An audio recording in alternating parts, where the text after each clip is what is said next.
Abba, Elohim, mighty deliverer.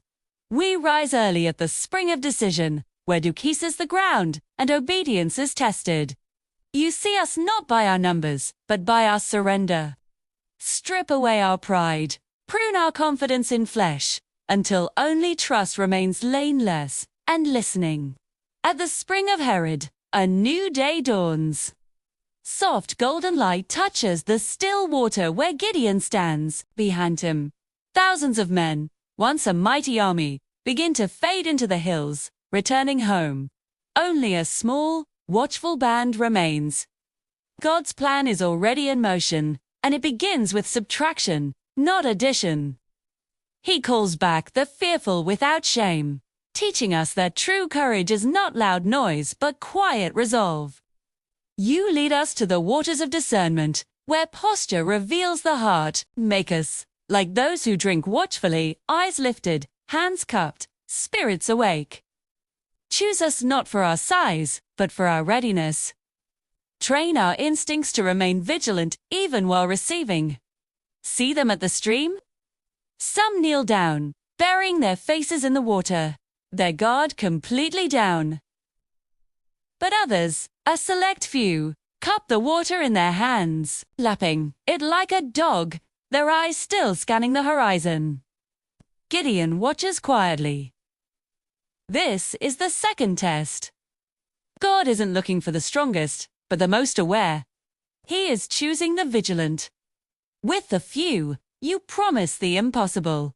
You send the many home and entrust the miracle to the remnant. Equip us with what others leave behind.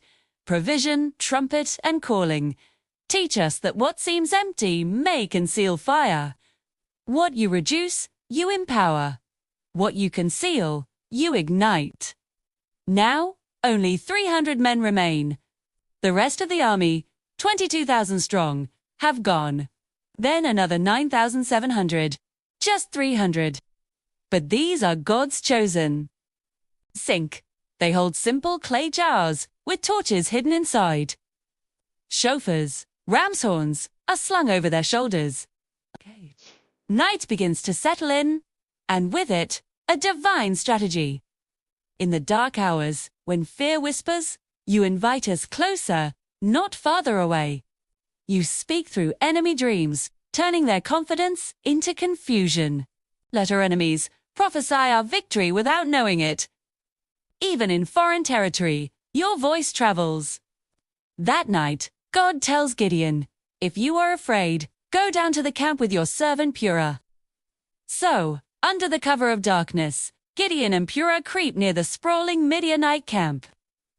Tents stretch out like waves in the valley. They crouch in the shadows and overhear a soldier telling his friend about a dreamer loaf of barley. Bread tumbling into their camp and striking a tent so hard it collapsed. His friend interprets it. This can be nothing other than the sword of Gideon. God has given the Midianites and the whole camp into his hands. Gideon hears this and knows victory is assured.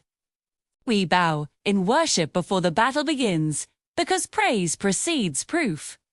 Awaken us to move when you say get up, to advance when you say go down, to act in unity when you say do as I do. Obedience is our strategy. Worship is our weapon.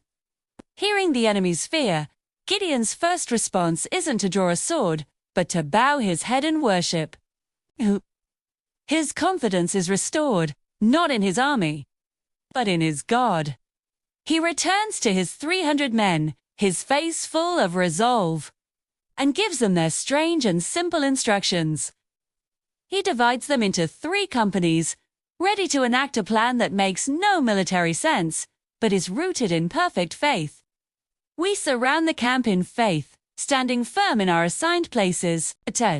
At the sound of the shofar, we shatter what confines the fire. Light erupts, confusion scatters, and the enemy turns on itself. Sound. Break. Shine. Stand. Imagine the scene. Surrender.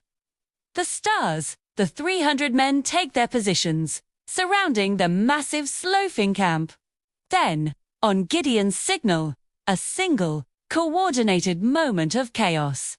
The piercing blast of 300 shofars shatters the silence.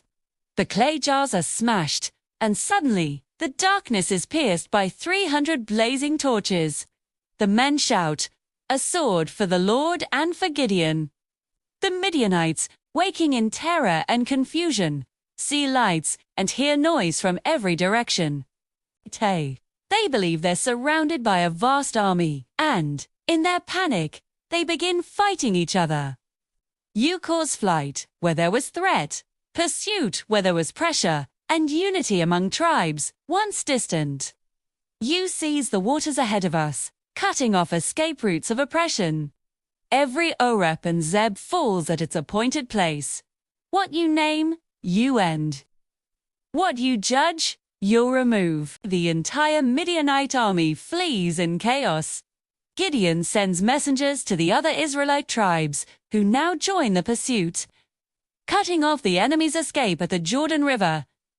The Midianite leaders, Oreb and Zeb, whose names mean raven and wolf, are captured and defeated.